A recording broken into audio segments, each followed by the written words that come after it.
Bonjour à tous et bienvenue dans ce cours. Aujourd'hui, le sujet du jour sera sur les personnages secondaires. Je suis désolé du retard, mais on va enfin pouvoir attaquer ce sujet épineux. Maintenant, générique.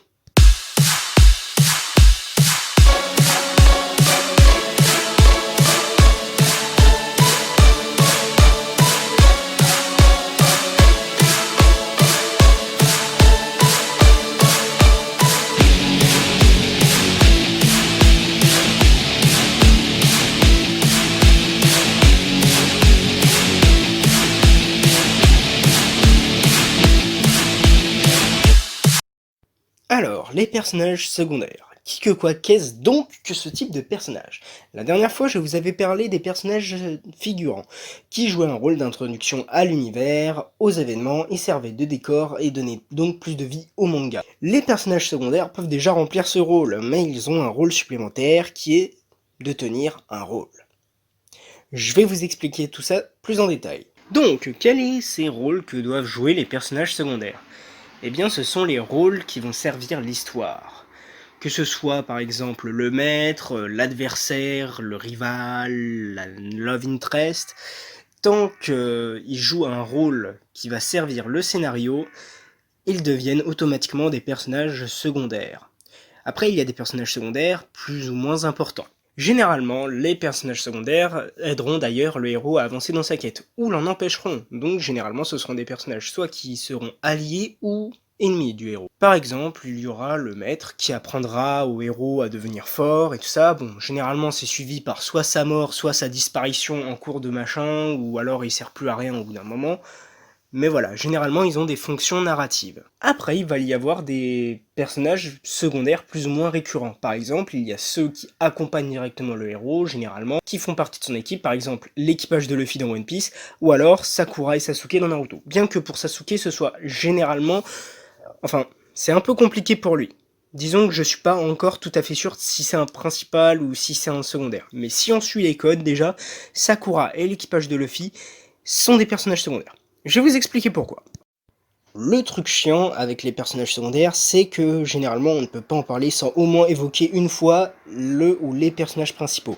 Donc je vais vous donner rapidement la définition d'un personnage principal. C'est tout simple. En fait, c'est un personnage qui va nous permettre de voir l'histoire à travers ses yeux. Ça va être le témoin et dont les événements tourneront autour. Par exemple, les événements de l'histoire tourneront toujours autour du personnage principal. Du coup, le problème, c'est que l'équipage de Luffy ou Sakura... Bon, Sasuke, comme je vous l'ai dit, c'est compliqué, mais déjà, Sakura et l'équipage de Luffy ne remplissent pas toutes les conditions nécessaires pour être des personnages principaux. Déjà, ils arrivent au cours de l'œuvre pour l'équipage de Luffy. Donc, fatalement, ça ne pouvait pas être des personnages principaux, vu qu'on ne commençait pas l'aventure avec eux, et qu'on ne pouvait donc pas suivre toute l'aventure avec eux. Pour Sakura, elle, il y a des moments où on ne la voit plus durant l'aventure, et où on ne sait pas ce qu'elle fait. Et où elle ne suit pas le fil de l'histoire, déjà. Aussi, généralement, les événements ne tournent pas autour de l'équipage de Luffy, ni autour de Sakura.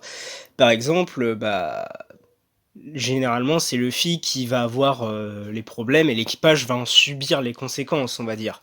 C'est rare que les personnages de l'équipage soient directement concernés par un événement.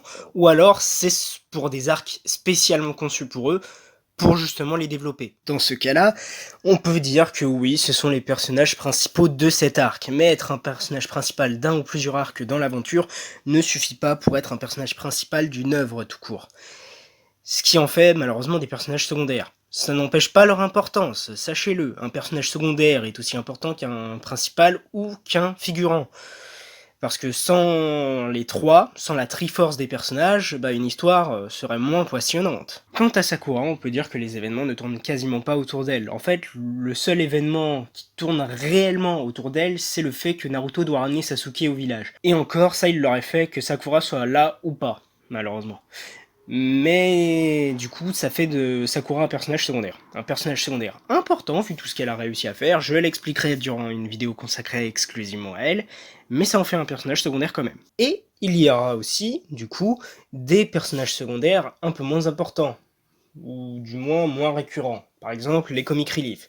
C'est pas ce qu'il y a de plus important, mais ça a quand même son importance. Une petite touche d'humour dans une histoire, ça peut toujours être sympatoche. Généralement, les comic relief, il y en aura des récurrents dans l'histoire qui arriveront ponctuellement, ou alors des qu'on verra de temps en temps. Par exemple, pour prendre les exemples de One Piece et Naruto, alors je sais qu'il y a d'autres mangas, mais bon, c'est des mangas très connus, donc généralement j'ai pas de souci avec ça. Tandis que si je donnais un manga qui est pas très connu, là vous diriez ah quoi, c'est qui lui? Donc voilà pourquoi je dis One Piece, Naruto, Dragon Ball, les mangas connus. Sinon vous inquiétez pas, j'ai quand même un panel de mangas un peu plus élevé que Naruto et One Piece quoi. Mais du coup, Konohamaru ou Baggy le Clown sont pour moi des comic relief. Alors bien sûr, leur rôle ne se limite pas qu'à des comic relief. D'ailleurs, un personnage secondaire peut avoir un ou plusieurs rôles.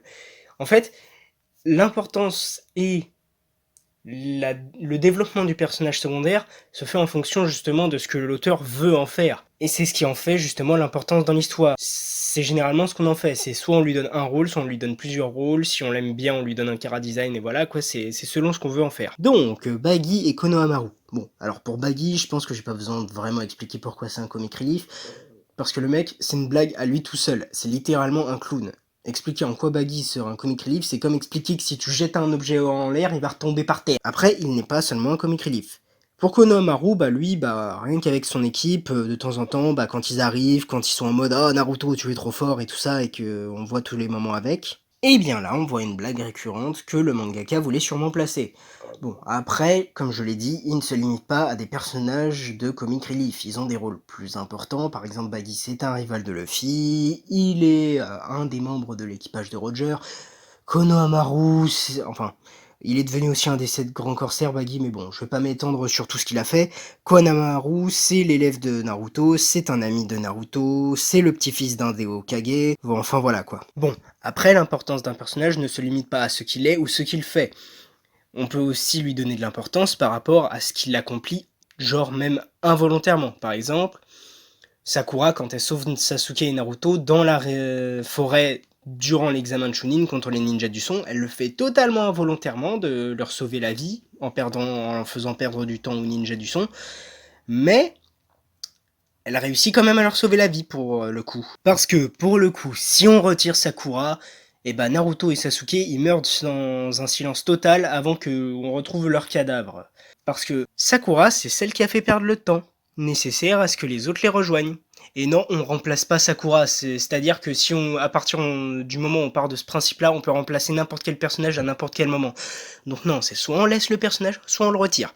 C'est comme ça que ça marche. Et tout simplement car les personnages secondaires ne sont pas aussi interchangeables que vous le pensez.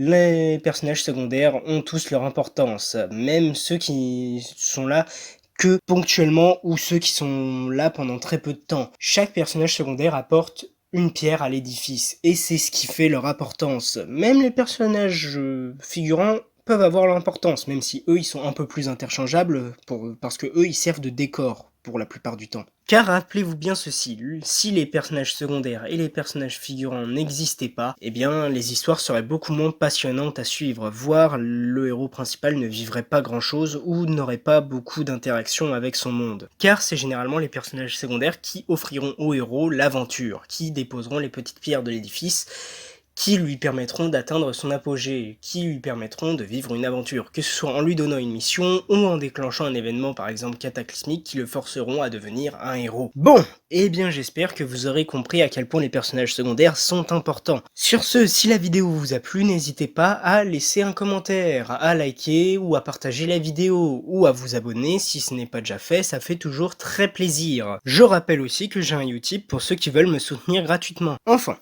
le prochain sujet sera donc au choix le live action One Piece ou alors les personnages principaux. Les votes se feront encore dans ma story Insta. Jusque là, je vous dis donc à bientôt, jusqu'au prochain cours.